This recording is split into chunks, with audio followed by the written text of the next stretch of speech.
Sí, sí, lo sé. Tal vez lo podrías poner ahí. Se escucha bien, me ha dicho. Sí, para...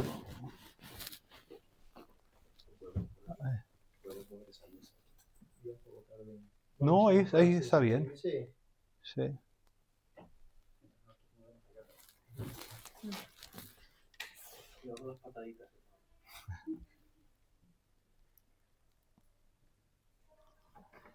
Bien, pues muchísimas gracias a todos por vuestra asistencia y perdonad un poco el retraso, que habitualmente suelen ocurrir este tipo de cosas, que empezamos unos minutos más tarde.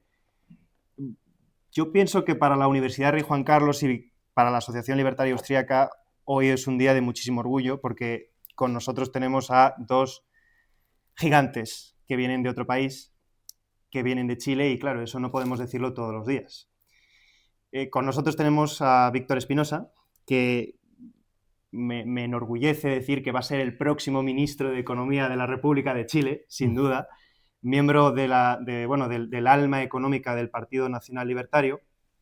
Y, bueno, en esta conferencia, en esta charla, que es más bien una charla, ¿de acuerdo? Las conferencias que hacemos en la Asociación Libertaria Austríaca nos gusta que sean interactivas, espontáneas, ¿verdad? Porque como somos austríacos nos gusta esa interacción.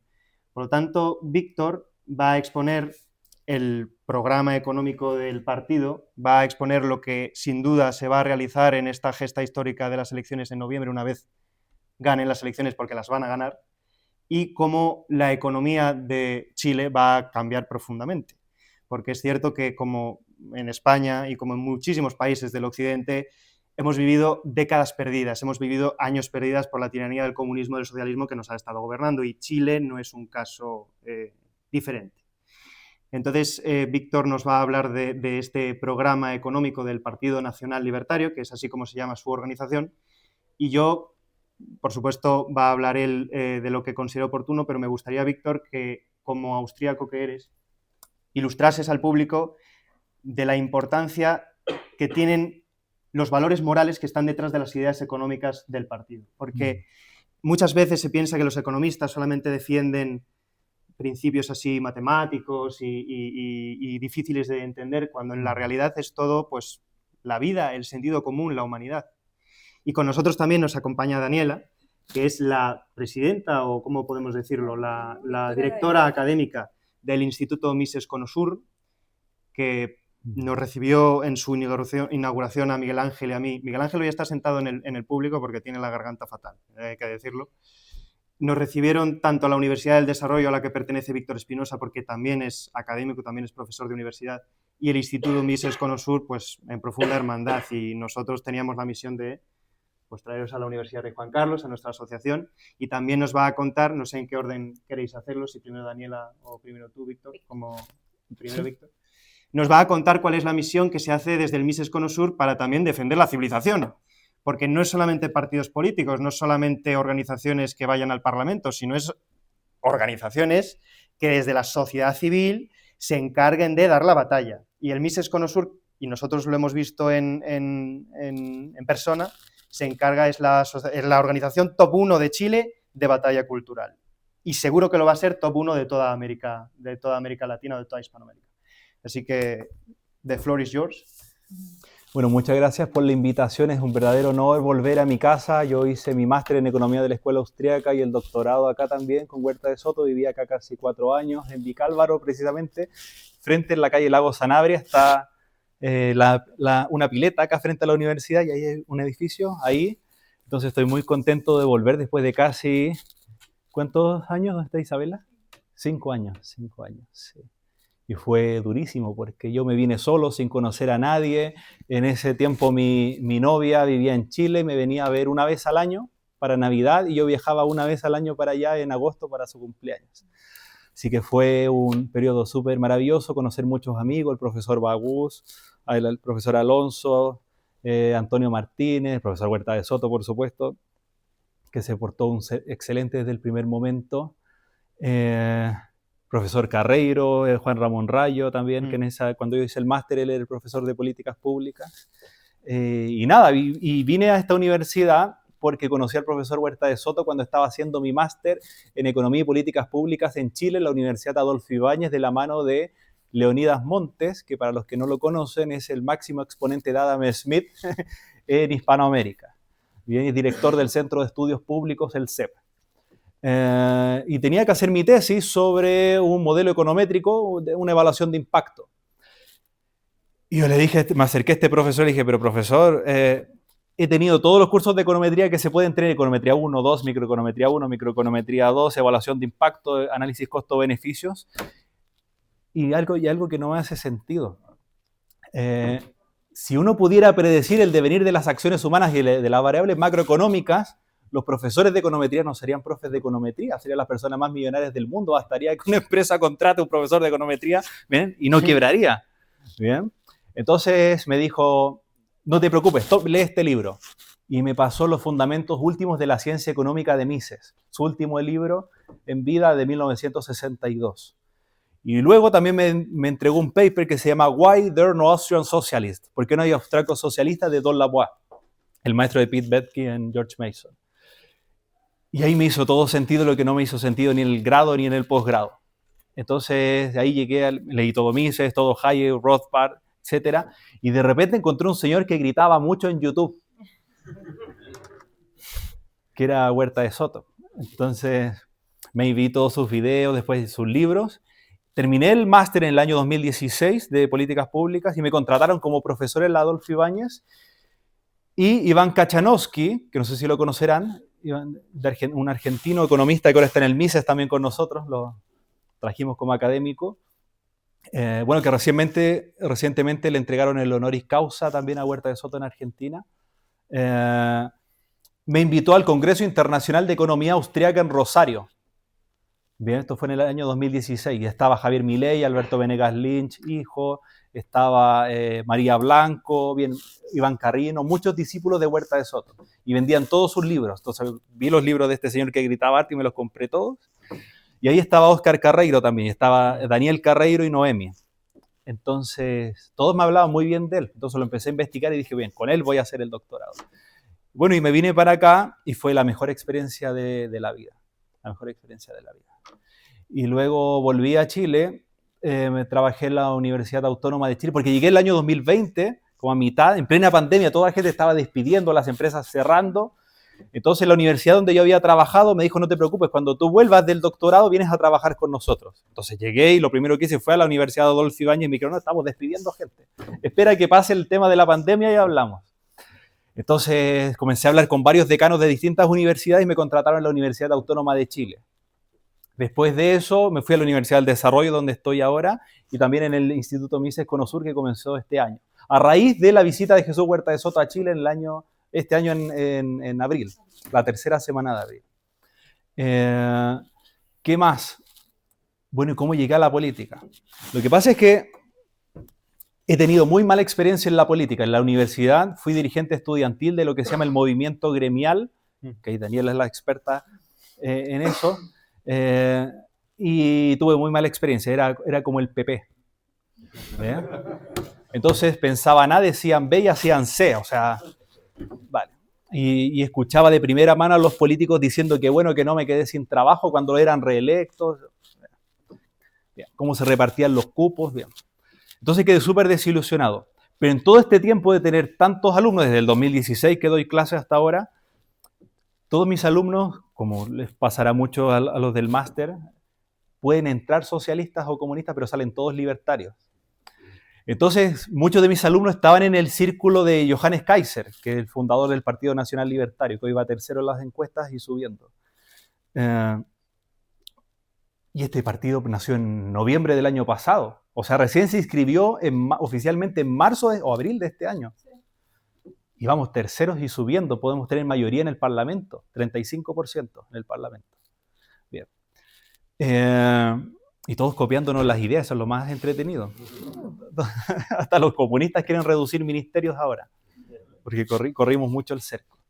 Entonces ellos le recomendaron a Johannes Kaiser, que tenía un profesor que es libertario, etc. Entonces el día de la primera semana de enero de este año me llama Johannes Kaiser, se consigue mi teléfono y me dice, Víctor, quiero que nos juntemos a tomar un café. Entonces nos juntamos y me dijo que quiere ser candidato presidencial, que es libertario, que comparte la perspectiva de la escuela austríaca, que vivió en Viena, que vivió en Innsbruck y estudió economía austríaca en Austria, y quiere que lidere su plan económico, que yo haga el programa de cero. Yo, como había tenido tan mala experiencia y no conocía bien a Johannes Kaiser ni a quienes iban a ser sus candidatos a diputados, senadores, etc., dije, perfecto, pero con dos condiciones. Una, que yo hago el programa y que no quiero que ningún político del Partido Nacional Libertario opine sobre el programa. Y segundo, que yo armo el equipo. Entonces, todo este equipo económico que partí solo, y ahora somos más de 100, solo en el equipo de economía, entre ellos Sergio Larraín, que está en el área de transporte y telecomunicaciones. Ha sido espectacular la experiencia, muy bonita, y además nunca lo había visto que están todos alineados. De hecho, por ejemplo, la que está a cargo del área de trabajo fue alumna mía, Emily Rodríguez. Entonces ella alinea a todos para abajo en la escuela austríaca. Después está Susana Gómez de Educación. Bien, estamos tomando el caso de Estonia, pero mejorado. Es decir, todos los colegios estatales se los vamos a entregar a los profesores. Bien, vamos a hacer cooperativas de profesores y apoderados.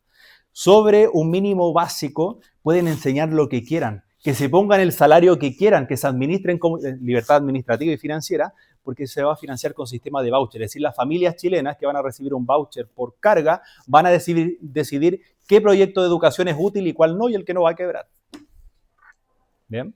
¿Y cuál es la interesante de este sistema de cooperativas? Es que les va a ayudar a los mismos profesores a aliarse, por ejemplo, con universidades, con empresas, con el sector productivo, ¿bien? ¿Para qué? Para innovar en su malla curricular de acuerdo a las necesidades del mercado laboral. Y si no lo hacen, van a quebrar, ¿bien? Porque todas las familias, incluso las más vulnerables, van a tener la libertad de poner a sus hijos donde quieran. Bien, Susana es anarcocapitalista, entonces le gusta el tema de las cooperativas. Luego está Alexis Brantes, que también es alumno mío del diplomado en economía de la escuela austríaca, que está a cargo del programa de gobierno digital. Y él tiene su empresa en Estonia. Y todo ese equipo, hay gente que ha vivido en Estonia, que estudió en Estonia o que tiene empresas en Estonia. Entonces, ¿qué están haciendo? Ellos están haciendo el X-Road basado en blockchain, que es la carretera digital, para luego ir progresivamente incorporando los vehículos en esta carretera digital, que son los ministerios, las subsecretarías, los ayuntamientos, las empresas estatales, para trazar en tiempo real cómo se utilizan los recursos de los chilenos. Bien. Y además, para tener interoperabilidad dentro del Estado, y eso te ayuda a reducir mucho dinero, ya vamos a ahondar eso. Bueno, y también está Miguel Iglesias, presidente del directorio del Instituto Mises y también líder del equipo de energía, que está haciendo un trabajo espectacular para hacer una portabilidad. Bueno, ahí lo puede explicar él con más detalle, pero básicamente es liberalizar el sector energético. ¿Por qué? Porque en Chile existe, ¿cuánto porcentaje de las familias que están en el mercado regulado? 7.3 millones de usuarios en un país de 20. La mitad de la demanda total está en el mercado regulado y la mitad libre. De diferencia acá en el mercado ibérico, que es 100% libre y que tiene muchos beneficios. De hecho, la semana pasada hubo un escándalo porque el Estado reconoció que durante 9 años había doblemente indexado las tarifas reguladas. Es un desfalco que estimamos, a priori, son cerca de $1.150 millones durante todos los años. Y entonces ahí viene la doctrina, porque el mercado, un mercado libre, el que se equivoca, paga la cuenta de él, ¿no? Cuando tienes todo centralizado, el Estado siempre llega tarde, y cuando se equivoca, perjudica a todos. Y eso lo acabamos de ver la semana pasada. Entonces la idea es avanzar hacia una portabilidad del oferente de energía eléctrica, para bajar las tarifas por lo menos un 30%. Y así, entonces se ha dado una dinámica de un equipo súper comprometido. Bueno, Nora Benavides, que es chilena, que está en la Universidad Complutense, también nos ha ayudado, está en el equipo de Hacienda, también. Pero ella es más del área de finanzas públicas, más econometría, pero bueno, nadie es perfecto.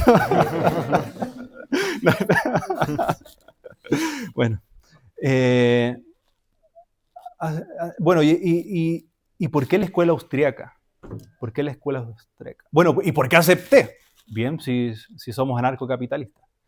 Porque es una oportunidad histórica no solamente de tener un presidente libertario en el Congreso, sino que además tener mayoría parlamentaria, que en Chile eso no se había visto. con las ideas tan claras, un programa tan purista que incluso negociando con la oposición van a estar en nuestro lado. ¿Bien? Porque ya dado que la tendencia que corrimos el cerco, ellos están proponiendo lo mismo que nosotros, pero una versión más light. ¿Bien? Entonces ha dado una dinámica súper bonita y en los debates los destrozamos. O sea, cero posibilidad. Bien.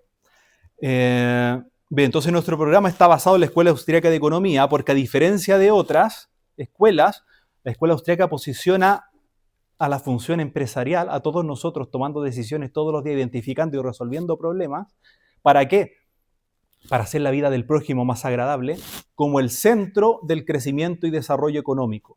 Entonces, si la función empresarial es el motor del crecimiento y el desarrollo económico, porque son ustedes los que generan empleo, son ustedes los que generan riqueza, son ustedes los que hacen la vida de los demás más agradable, las instituciones pueden facilitar ese proceso, obstaculizarlo o impedirlo.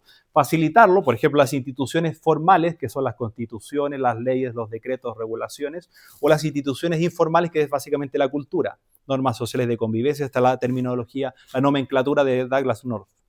Bien. Entonces, ¿qué es lo que propone nuestro programa económico de sentido común, que le hemos denominado? Es facilitar ese proceso, porque ustedes son los protagonistas del proceso de mercado, no nosotros.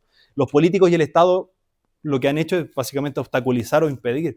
De hecho, en la última década, bueno, para que tengan un contexto económico, Chile, hasta el año 2014, entre el año 1986, que fue la última parte, la última parte del régimen militar y el año 2014, cuando comenzó el gobierno socialista de Michelle Bachelet, Chile crecía un promedio de 5% anual. Crecía un 5% promedio anual. Pasó a ser uno de los países más pobres de América Latina, a ser líder, por ejemplo, era el 7º país en el ranking de libertad económica, el número 7 del mundo. Bien, era uno de los 20 países con mayor facilidad para hacer negocios, según el Banco Mundial. Era uno de los países de América Latina, bueno, el país de América Latina con menor percepción de la corrupción según International Transparency. Y así, líder en todos los rankings. ¿Qué pasó? Que como los gobernantes y los economistas y los intelectuales de nuestro país nunca dieron la batalla cultural, nunca defendieron ideas, sino que solamente defendían números, ¿qué pasó? Que se fue instalando desde la universidad, desde los colegios, desde los medios de comunicación, un discurso antimercado. Un discurso antimercado, que fue caldo de cultivo para la elección de Michelle Bachelet en el año 2014, que lo primero que hizo fue una reforma tributaria para cambiar lo siguiente. En Chile, y esto nos copiaron los de Estonia, que son los líderes en competitividad fiscal según el Tax Foundation, del mundo. Si tú en Chile eres un emprendedor y tus utilidades las reinviertes, por ejemplo, contratando a una persona, capacitando a tus trabajadores, capacitándote, bien, expandiendo tu negocio, incluso comprando propiedades o bienes a nombre de tu empresa para incrementar tu patrimonio, el impuesto es 0. Y si luego tú lo retiras para tu consumo personal, el impuesto es 15%. Eso tenía en Chile. Líder en competitividad fiscal corporativa del mundo. Estonia tiene lo mismo, pero si retiras en Estonia es 22%. Bien. ¿Qué hizo Bachelet? Lo primero dijo, vamos a eliminar el 0% de la reinversión, todos pagan un 27%. Un 27%. Y si hoy tú ves el ranking de Tax Foundation, estamos en los 3 últimos, con Francia e Italia, me parece. ¿Ves? Los 3 últimos. Y pasamos inmediatamente de crecer un 5 promedio anual a un 2. Pasamos de tener productividad así a tener productividad estancada, incluso algunos años negativa. ¿Bien?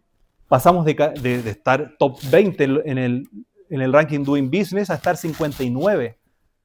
En percepción de la corrupción, ¿para qué decir? Es decir, en la última década y media un deterioro en la calidad de vida. Bien. Y esto a su vez, con todos los intelectuales y economistas en silencio, la izquierda utilizó este mismo discurso de deterioro diciendo, no, lo que pasa es que es la desigualdad, estallido social.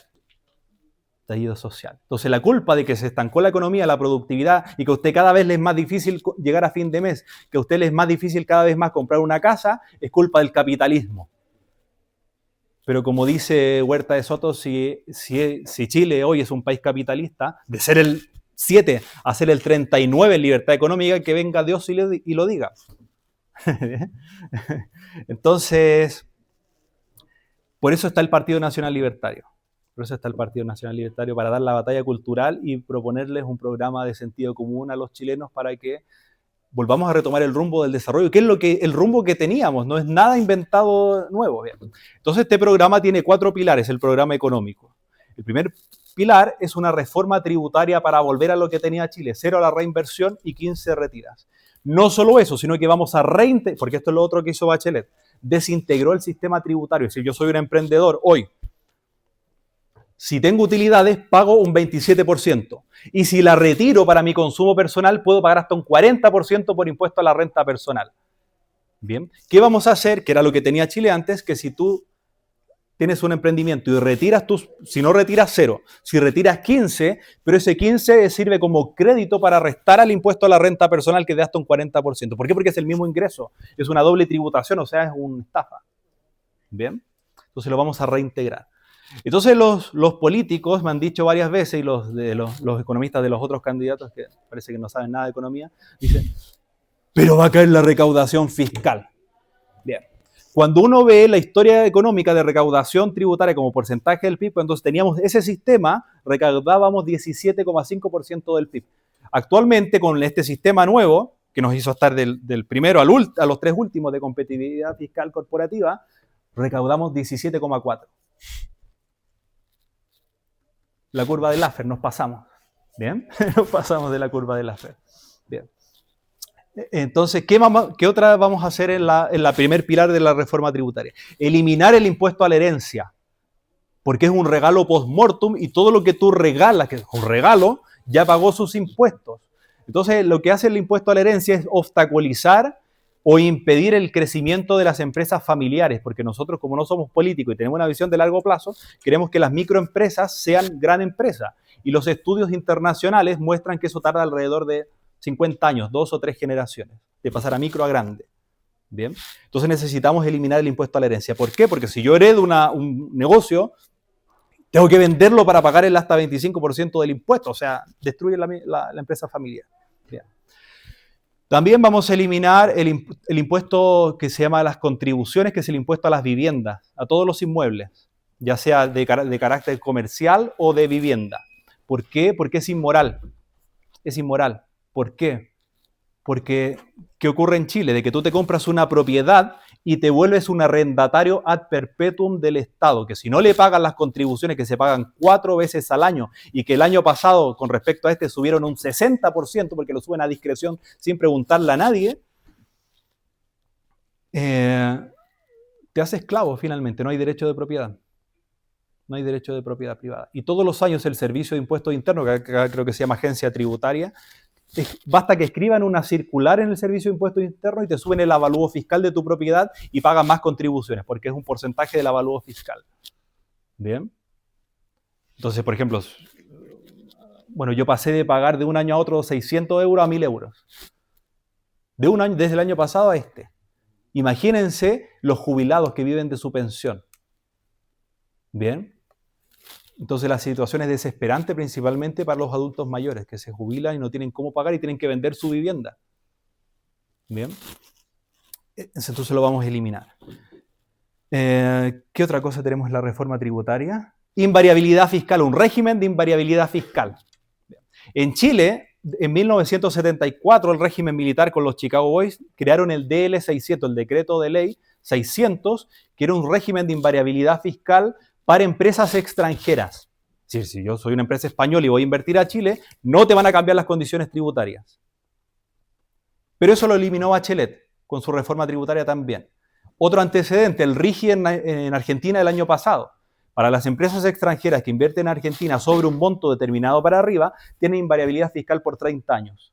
Bien, nosotros, como somos más libertarios que Milei y más libertarios que los Chicago Boys, va a ser por 50 años. Bien. Y para todas las empresas nacionales, extranjeras, actuales y potenciales. Para que luego no venga un Boric 2 y te cambie las condiciones o que le cueste. Bien, y eso lo tenemos como decreto, que eso es iniciativa exclusiva del presidente de la República, es decir, eso lo podemos hacer el 12 de marzo, cuando comience nuestro gobierno, o se puede hacer también paralelamente vía ley, y también se puede hacer por la Constitución, lo ponemos constitucional, para que toda la empresa que va a Chile tiene variabilidad por 50 años, que ese sería el ideal. Entonces ya al final vamos a ver el tema de cómo se va a configurar el Congreso y cómo vamos a implementar este programa. El pilar número 2 es eliminar la burocracia asfixiante. Por ejemplo, cuando volví de España a Chile, tenía un capital, porque cada vez trabajaba como ayudante de investigación, pasante, qué sé yo, y además clases particulares. Entonces volví y quería emprender. Entonces vi el local, el negocio donde iba a poner un resto bar. Entonces que se servía comida, bebida, bien, iba a haber grupos que canten y qué sé yo. Teníamos el local, los proveedores, todo listo. Fui al ayuntamiento a pedir una patente.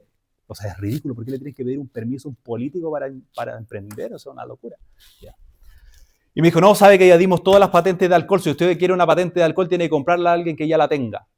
Bueno, entonces coticé 10.000 o 15.000 euros. Inviable, inviable.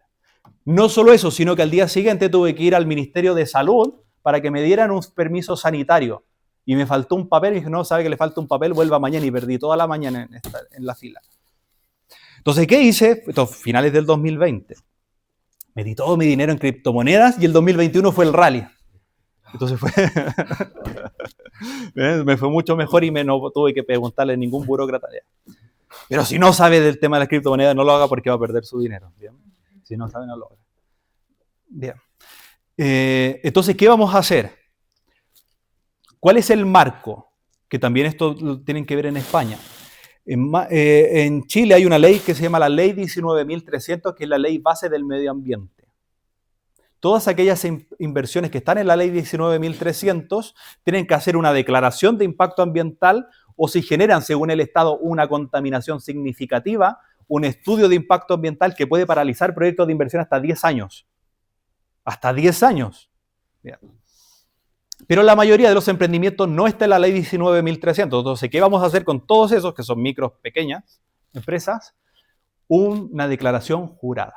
Entonces, en la página del Ministerio de Hacienda, usted va a ingresar como emprendedor, se va a inscribir, le va a aparecer sus derechos como emprendedor, sus deberes como emprendedor, firma esa declaración jurada y le va a valer una patente transitoria, no va a tener que perder el tiempo en el ayuntamiento, permisos sanitarios y sectoriales transitorios, no va a tener que ir a perder el tiempo al Ministerio de Hacienda, y puede operar de manera instantánea.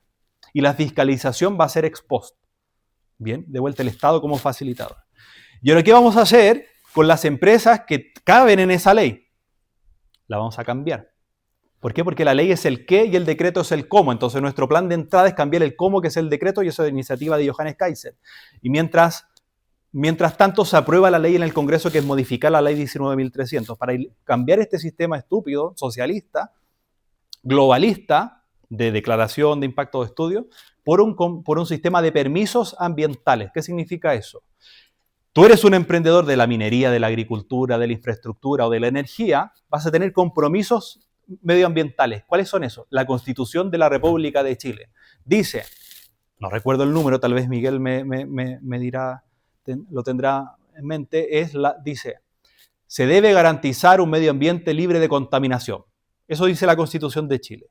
Vale, pero un auto que va pasando contamina, nosotros por existir contaminamos, entonces tendríamos que parar todo. Entonces la bajada de la Constitución te da unos rangos. ¿Cuáles son los rangos tolerables? Vale. Declaración jurada. Me comprometo a cumplir los márgenes. Perfecto. Luego compromisos económicos. Si no cumples, te fundes. ¿Por qué? Porque en Chile lo que ocurre es que las empresas, muchas veces las mineras, qué sé yo, tienen internalizadas las multas. Por contaminar, entonces contaminan, entonces tienes, por ejemplo, en un ayuntamiento que se llama Quilicura, que está al norte, oeste de Santiago, hay un humedal muy bonito donde el agua está roja. ¿Por qué? Porque tienes data center alrededor que contaminan y pagan la multa y no pasa nada. Bien. Entonces, con este sistema de declaración jurada de permisos ambientales, es un IPAS digital online, la página de la Subsecretaría de Medio Ambiente, porque vamos a reducir ministerios, y reducimos los tiempos de 10 años a 45 días. Y para que tengan un orden de magnitudes entre energía, minería, infraestructura, agricultura, actualmente en Chile hay alrededor de 100.000 millones de dólares parados por esta legislación estúpida. 100.000 millones de dólares. Bien, para que tengan un orden de magnitud, como nos explicaba Miguel, por cada $1.000.000 invertido por el sector privado se generan 50 empleos. Por cada $1.000.000, por $1.000.000, 50 empleos. Y si hay 100.000, ¿cuántos empleos potenciales se podrían crear? 100.000 dividido 1 por 50. 5 millones. Ese es el potencial de crecimiento con lo que hoy está parado en Chile, con lo que hoy está parado, sin contar lo que va a entrar si aplicamos esta reforma. 5 millones. ¿Y cuánto necesitamos para eliminar el desempleo en Chile? Como 1.200.000. O sea, nos va a sobrar, vamos a necesitar gente. Bien. Luego, el pilar 3 es el superávit fiscal. Con la reforma de Michelle Bachelet, antes de la reforma, Chile siempre tuvo superávit fiscal, entre 0,5 y un 1,5% del PIB de superávit fiscal siempre. Y eso hizo que bajara la deuda en 1990 de más de 40% a 3% en el año 2008. Y actualmente de vuelta estamos en 43, en la última década. Bien. Es decir, solo en la última década la deuda se multiplicó por 10. ¿Por qué? Porque Michelle Bachelet hizo esa reforma pensando que iba a recaudar más y recaudó menos. Pensaba recaudar un 3% del PIB y recaudó menos de un 1,5%. Entonces, toda esa diferencia la tuvo que financiar con deuda y déficit fiscal y déficit fiscal. Bien. Entonces hay que eliminarlo. ¿Por qué? Porque el déficit fiscal, uno, te hace más difícil bajar la inflación. Llevamos una década igualmente sobre la meta de inflación, que en Chile la meta es un 3%, llevamos un 4%, este año es 4,4% de inflación. ¿Qué ocurre con eso? De que sube el costo de la vida para toda la gente. Más difícil llegar a fin de mes, más difícil comprarse una propiedad, más difícil acceder a un crédito hipotecario, por ejemplo. Bien. Entonces, eliminar el déficit fiscal es un deber moral. ¿Por qué? Porque el déficit fiscal se financia con deuda y eso es traspasarle la cuenta a las futuras generaciones que ni siquiera han votado. Bien. Entonces, ¿cómo lo vamos a hacer? Para que tengan una idea, este gobierno de impresentables comunista que tenemos en Chile, de Gabriel Boric, no saben sumar ni con un ábaco. Entonces, el año pasado, están en su último año de gobierno, el año pasado dijeron, este año el déficit fiscal va a ser un 1,1. No, el año pasado dijeron que el año pasado iba a ser el déficit un 1,8 y fue 3,2.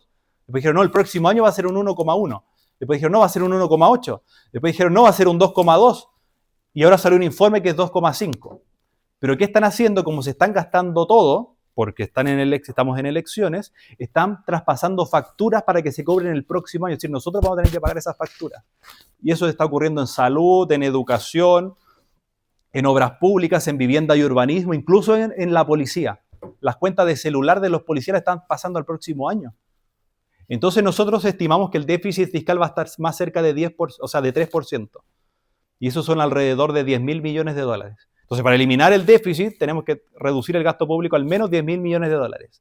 Pero Víctor, tú además quieres bajar los impuestos radicalmente.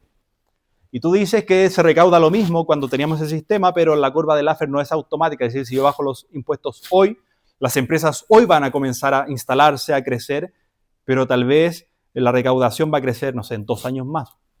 No va a ser inmediatamente. Bueno, ¿cuánto cuesta esa reforma tributaria? Cuesta 3.600 millones de dólares. Es decir, necesitamos reducir 13.600 aproximadamente para eliminar el déficit y pagar la reforma tributaria. Sin contar el efecto de la eliminación de la burocracia y del incremento de la recaudación por crecimiento, que serían 2.000 millones de dólares adicional cada año. Bien.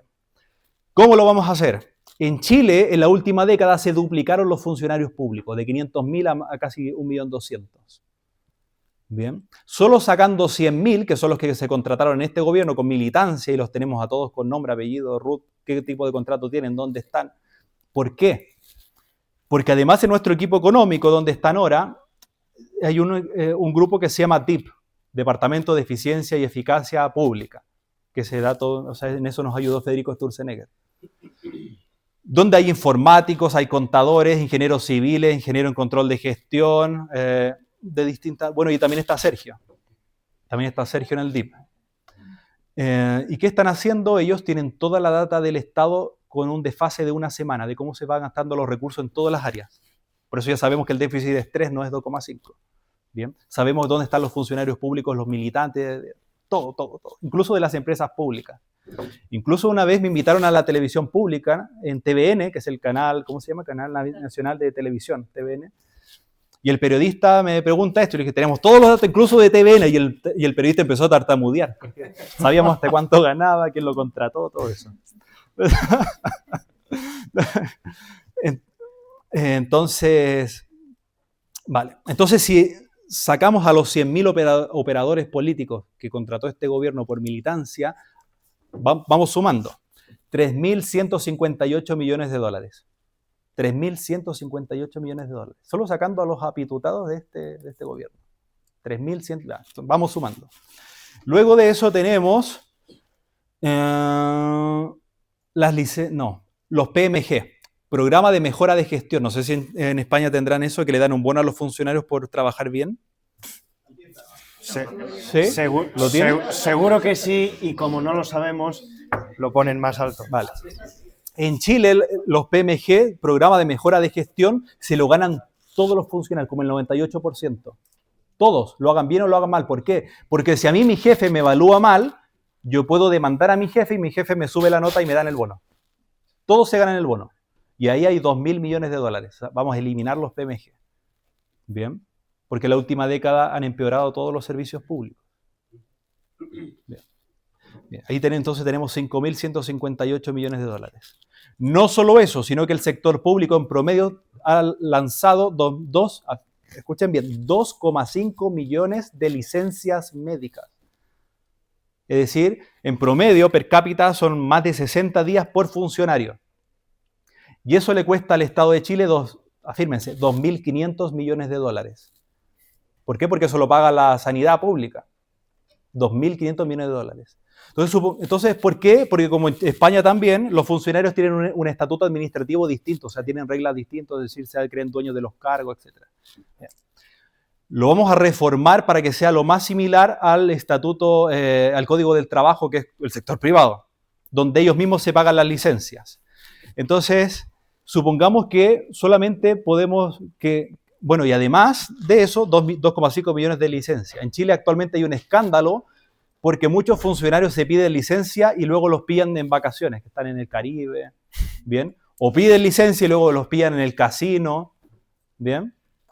Entonces, supongamos que de los 2.500 millones de dólares se reduce la mitad, ¿bien? Entonces ya tendrías 6.600, bien. Entonces así podemos ir sumando y podemos llegar a 15.000 millones de dólares.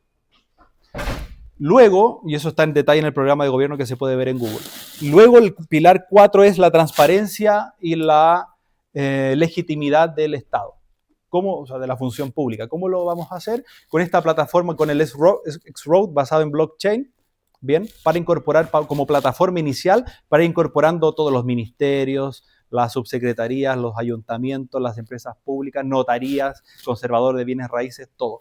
¿Para qué? Para lograr lo que queremos en última instancia, que es el N-Government, que es el gobierno móvil, para que todos los trámites del Estado lo puedas hacer con un smartphone con conexión a Internet. Y eso además te ayuda a reducir otros 2.000 millones de dólares. Y podemos seguir así. Entonces, nada, este ha sido un camino muy bonito, pero también tiene muchos riesgos. Porque con este nivel de exposición y con estas ideas tan claras y que va en contra de muchos intereses políticos, no solamente pierdes tu libertad, porque cada vez es más difícil salir a la calle, ir a comer tranquilo con Isabela, qué sé yo. O sea, por ejemplo, vamos al centro comercial y dice, ¿nos podemos sacar una selfie? O estás comiendo y te van a hablar. Hasta ahora toda la gente nos ha tenido excelente recepción. Nunca hemos recibido un insulto ni nada. Pero ya va a salir un enfermo mental. Eso es inminente. Eso es inminente. Y la seguridad. Sacrificas tu libertad y seguridad. Pero los que estamos acá en el Partido Nacional Libertario y en específico en el programa económico, en el programa de gobierno de Johannes Kaiser, estamos dispuestos a sacrificar nuestra libertad y nuestra seguridad para devolvérsela al resto de los chilenos y que sea testimonio para comenzar a subir. Por el próximo año hay elecciones en Perú, en Colombia, en Brasil, en Costa Rica y así. Así que bueno, muchas gracias.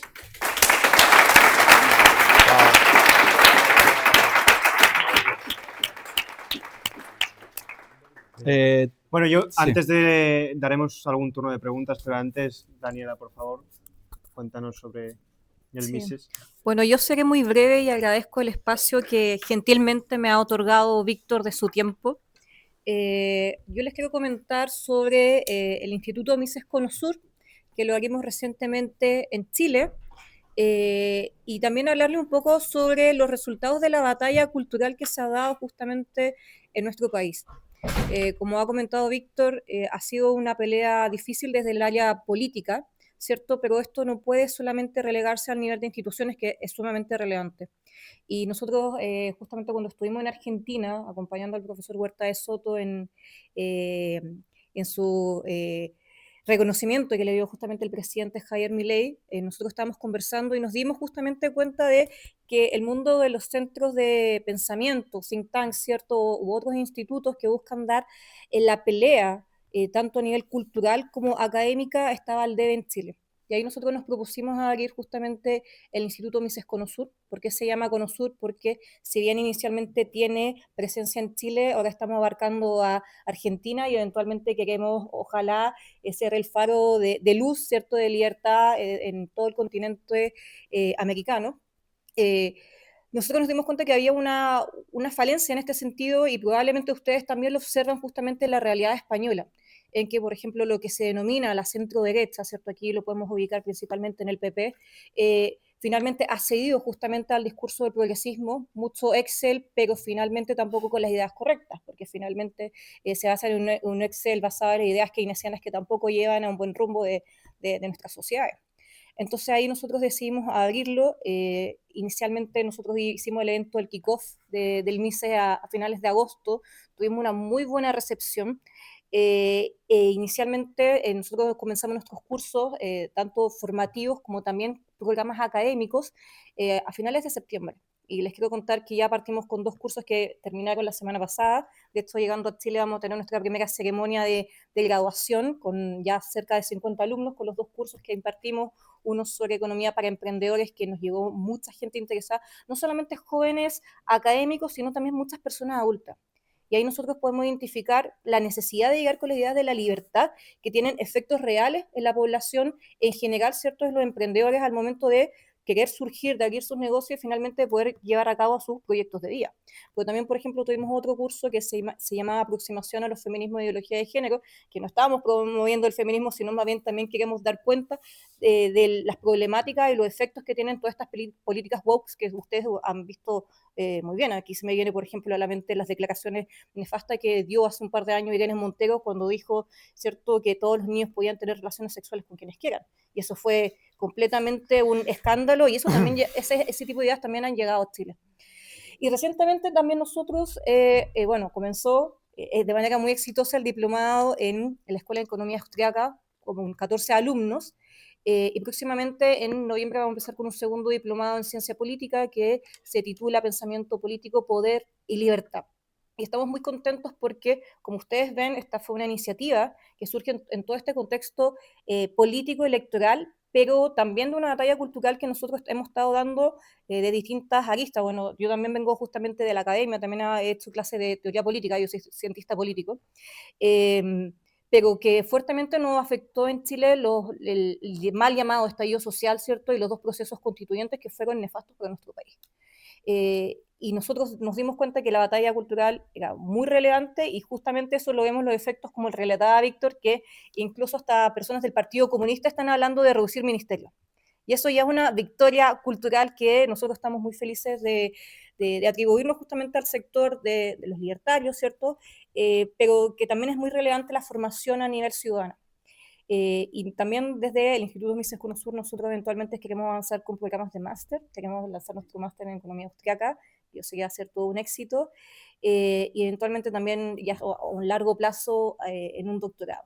Entonces estamos muy contentos porque vemos que finalmente esta batalla no es solamente a nivel institucional política, ¿cierto?, sino también a nivel cultural, porque la libertad se defiende en todos los espacios. De hecho, incluso desde el mismo Instituto Mises Conosur queremos abrir también, prontamente vamos a empezar con cursos de formación a nivel cultural. O sea, taller de teatro, de cine, de esgrima, porque finalmente en todos los espacios no podemos dejar libre el debate político, cultural, la batalla de la idea. Entonces estamos muy felices de comentarles justamente sobre esta aventura que hemos tenido en Chile y que, bueno, estamos también muy contentos de estar en España porque hemos tenido una muy buena recepción y claramente aquí sentimos que es nuestra madre patria, o sea, aquí defendemos justamente nuestra relación de hispanidad y muchas gracias por este espacio, Alfonso y Víctor. Muy bien.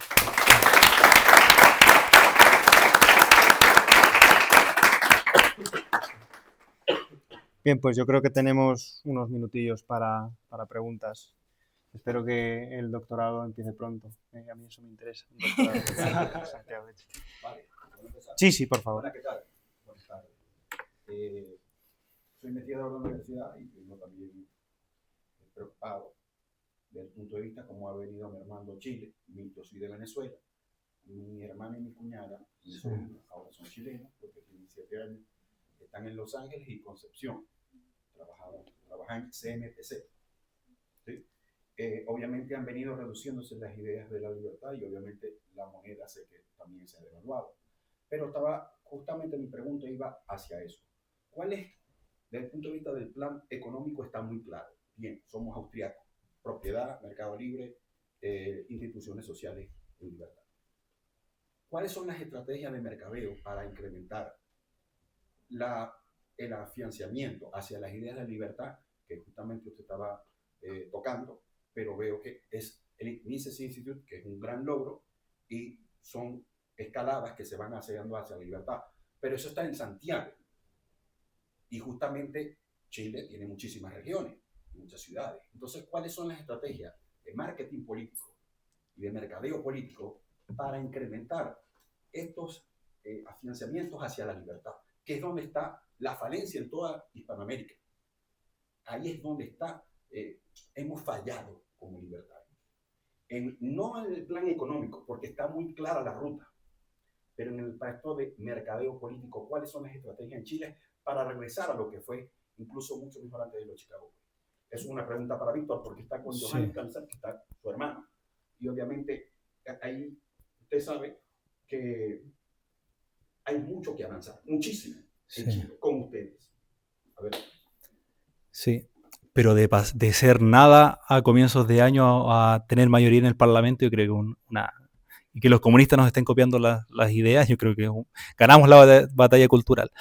Pero más allá de eso, ¿por qué hemos ganado la batalla cultural? Porque todos los días vamos a un ayuntamiento distinto. Todos los días yo voy a un lugar distinto. Y a ese lugar donde voy a la radio, a la tele, voy a debatir con los zurdos para ponerlos en su lugar. Y así, todos los días, todos los días. De hecho, llegamos de España y tenemos que viajar a Coyhaique, que es una zona que está en Aysén, que es una región que está en el extremo sur. Más abajo. Más abajo. Está el ejército de la nieve, el Polo Sur. No tanto. Sí. Entonces, y estamos llevando el mensaje de la libertad y la gente lo está entendiendo. Porque los austríacos tenemos la ventaja de que sabemos explicar la economía de cómo la vive la gente. Si somos la economía somos nosotros tomando decisiones y cómo el entorno institucional lo facilita, lo obstaculiza, lo impide. Toda la gente lo entiende. Entonces, cuando el político le va a vender humo, la gente se da cuenta. Entonces, yo creo que esa es la estrategia. Hay que salir a terreno y, como dice Milei, poner las manos en la masa. Porque ¿qué ha ocurrido? De que muchos austríacos nos quedamos, que está bien si esto es división del conocimiento. División del conocimiento. Pero también hay que el que cree que tiene las capacidades y la oportunidad que dé el paso. Y va a ser la diferencia. Va a ser la diferencia, porque como decía Mises, la diferencia entre las otras escuelas y nosotros es que ellos se autocontradicen. Como los keynesianos, los chicanos. Entonces eso. Y eso no para, hay que seguir, continuar. Vienen rutas buenas entonces para nuevas estrategias. Yo soy muy optimista.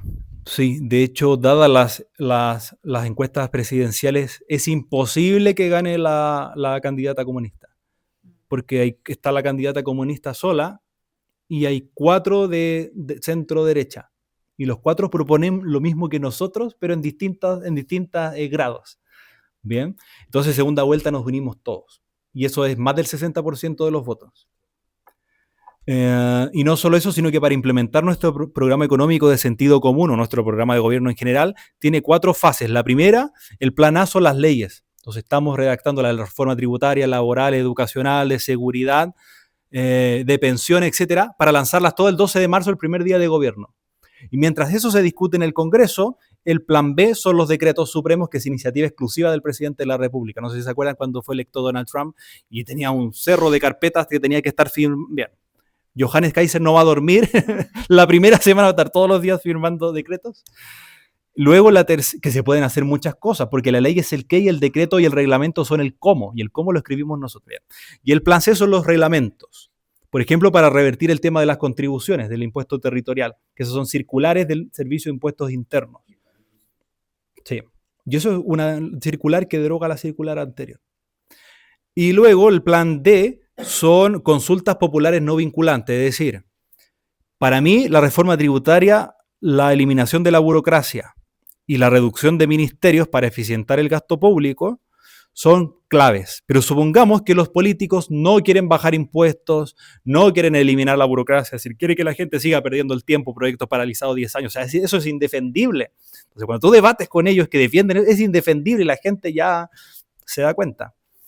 Y la reducción de ministerios, que finalmente la gente ya se está dando cuenta de que cada ministerio responde a un grupo de interés en particular y lo único que hacen es subirse el sueldo. De hecho, en este gobierno de Gabriel Boric, el presupuesto del Ministerio de Hacienda se triplicó en la partida de sueldos y los funcionarios casi no cambiaron.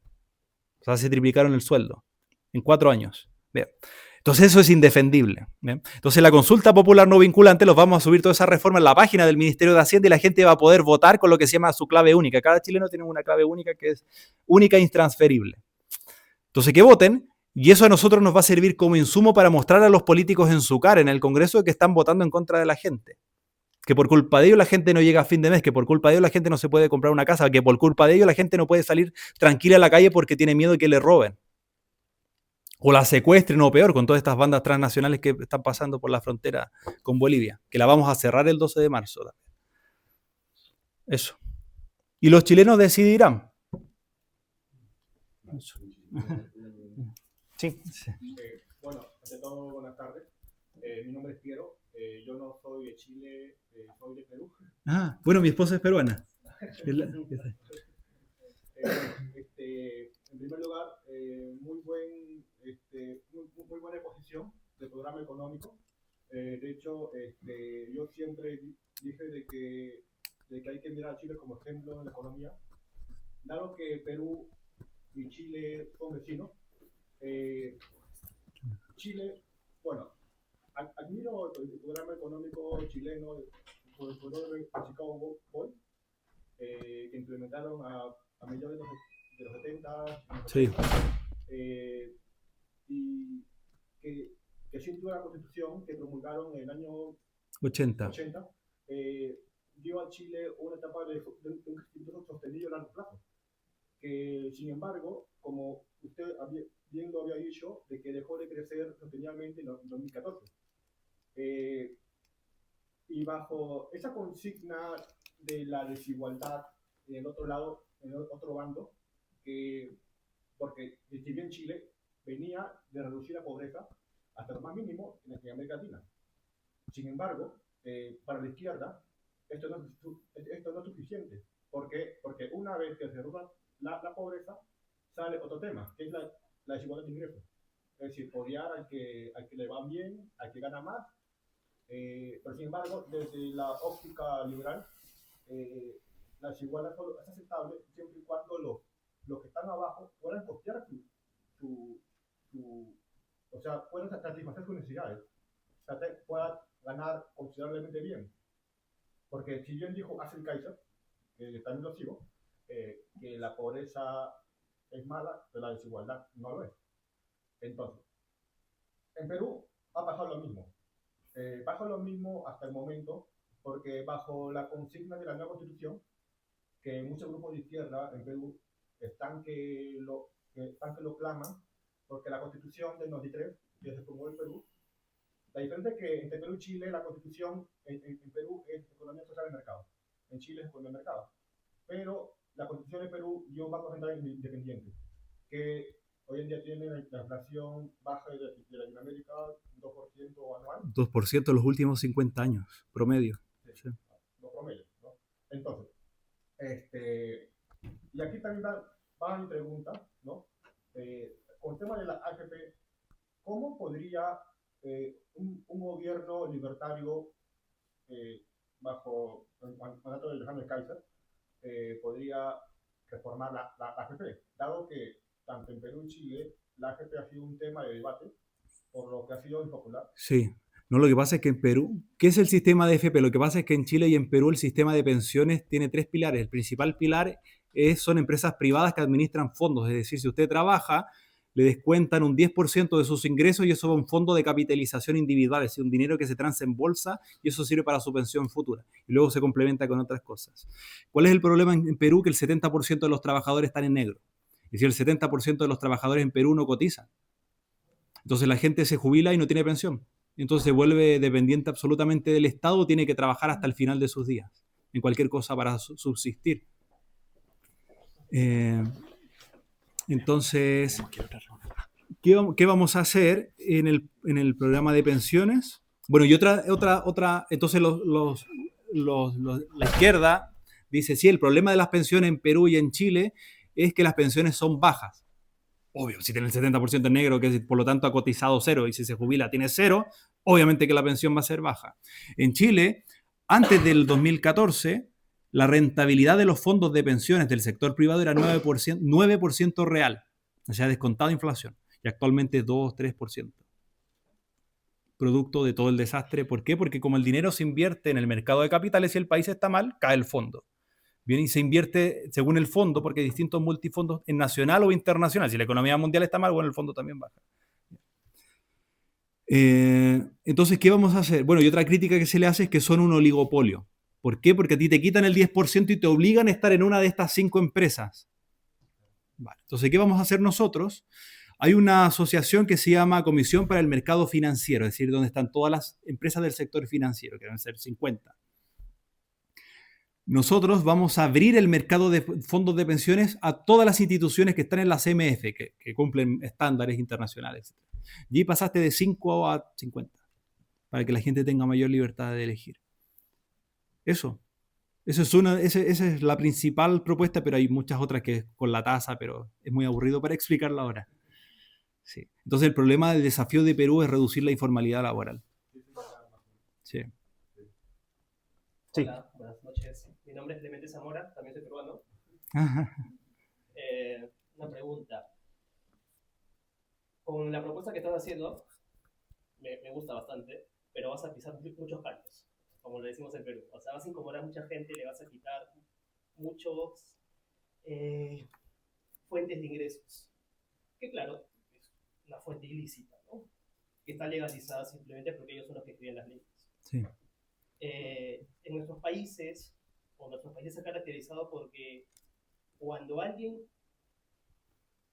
trata de modificar el status quo, salen a las calles un montón de gente, activan sus alertas por redes sociales y los chiquillos, por lo general la gente joven, sale, marcha y lo que buscan estos es que haya 2 o 3 muertos para tumbarse un gobierno.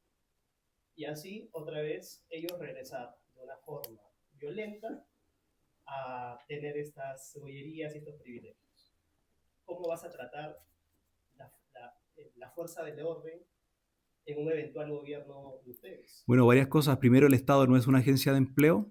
Segundo, sí, obvio. Segundo, con el paquete de propuestas que dijimos que comenzar a liberar estos proyectos de inversión, vamos a eliminar el desempleo y te va a sobrar, o sea, te va a faltar gente. Entonces, en ese contexto, como todo esto se va a lanzar en conjunto como paquete de reformas el 12 de marzo, van a ir en paralelo. Entonces, la gente que sale del Estado se va a comenzar a recolocar en el sector privado. Entonces, vas a pasar de una mano de obra improductiva a una mano de obra productiva. Luego, ¿cuál era el tema de las marchas? Tenemos un escenario súper favorable. Primero, Donald Trump tiene rodeado Venezuela, y Venezuela es uno de los financistas de los gobiernos de izquierda y de las protestas y todo eso. Entonces lo cortaste eso. Bien. De hecho, en febrero estuvimos con el equipo de Trump y todo eso ya está. Yeah. De hecho, disculpe que lo ataque, el Pollo Carvajal, que era el financista del petróleo de Venezuela, que es total, la 5ª empresa mundial, tiene archivos clasificados ya en Madrid y ya está cantando como un canario en Estados Unidos. Y obviamente va a bordear todo. Pero dicen que en Estados Unidos lo último, sí, se está centrando mucho Trump en Brasil con Lula y Petro en Colombia. Pero todo salpica. Sí. Y además las protestas en Chile, lo que pasa es que el Estado de Chile, imagino que en España es lo mismo, el Estado de Chile con nuestros impuestos financia fundaciones y ONG que utiliza, por ejemplo, la Fundación Salvador Allende. ¿Para qué sirve esa estupidez? Para nada. La Fundación Violeta Parra, que lleva no sé cuántos años cerrada y recibe fondos. Bien, y así. Entonces, ¿qué vamos a hacer nosotros el 12 de marzo? Porque eso no es ley, eso es directamente del gobierno que le da a través de los ministerios dinero a fundaciones específicas, por ejemplo, a Greenpeace, qué sé yo, que utilicen ese dinero para paralizar proyectos de inversión, etc. Y vamos a cortar el financiamiento. Entonces van a durar un par de días porque no van a tener fondos, van a tener que trabajar. Y si van a tener que trabajar, no van a tener tiempo para estar en la calle. Y no solo eso, sino que con nosotros se va a cumplir la ley. O sea, si tú atacas a un policía, el policía va a responder de manera desproporcional. Porque ellos tienen el monopolio de la fuerza. Los que andan con gorra verde, es decir, la policía chilena, son los buenos y los que andan con la cara tapada son los malos. Entonces ellos van a ir presos y si se resisten, bueno, será su suerte. Y así hay que cumplir la ley. Sí, porque me queda en la retina bastante estas imágenes de tu país, de gente saqueando centros comerciales.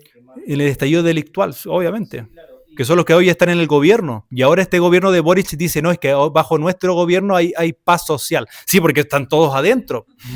Le diste trabajo a estos 100.000, están todos ahí. Claro, entonces, que van a estar en la calle. Entonces nosotros los vamos a evidenciar, bueno, le vamos a cortar el financiamiento. Lo vamos a evidenciar, porque como los tenemos con nombre y todo, afuera. Son todos puros militantes. Bien, entonces, ¿quién va a defender a un apitutado o un operador político? Por ejemplo, están los compañeros de colegio de Gabriel Boric, los compañeros de universidad, hasta el ex de algunos de ellos. Los ex, todos, los papás, los yernos, están todos metidos. ¿Quién los va a apoyar? Entonces, nosotros los vamos a exponer, no como Piñera, que dijo, ya cambiemos la Constitución para que se calmen. Nosotros los vamos a evidenciar, porque yo no soy político y no le debo un favor a nadie. Yo termino el gobierno y yo me devuelvo a la universidad, que es lo que me gusta. Pues un fuerte aplauso.